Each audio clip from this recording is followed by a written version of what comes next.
metric ng bigas. Pero pansin-pansin mo na mag-aangkat tayo ng 2 million. So, sa pag-angkat, bumastos sila sa pambayad ng bodega na may 3 million metric tons sa kakulangan natin sa bigas. Ngayon po, 500,000 lang inaangkat natin. Sa katunayan, yung self-sufficient, lalo na export to. Talagang alam na natin na sisisihin ang pangalan po, kalihim, proseso, angkara.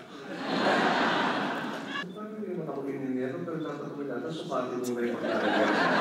Bago ka magpagawa ng tunay. Magkano po ba ang...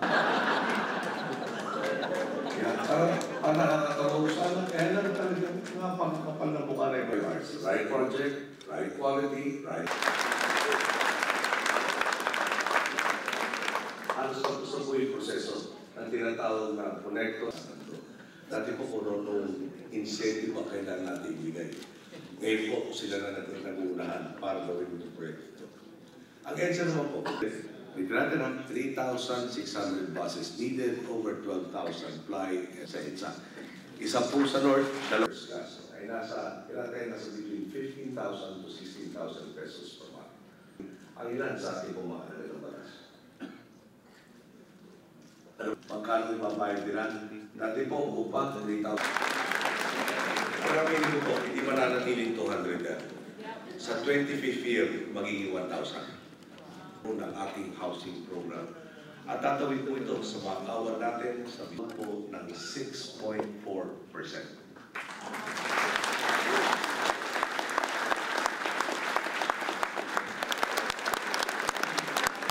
Si Greg Domingo ay kasalukuyan po umiikot na sa Estados Unidos ang nagawa dito.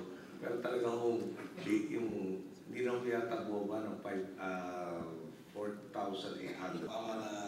Nalalangod na ang takbo ng ating panansako ng programa. Ngayon po, nung Marso, masusunod.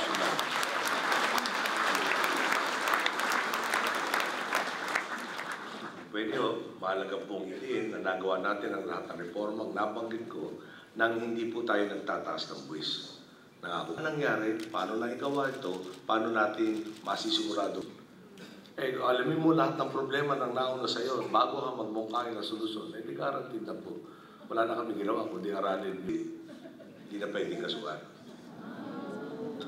2004, nagkaroon ng issue sa pag-aaral niya bilang Pangulo, di po ba?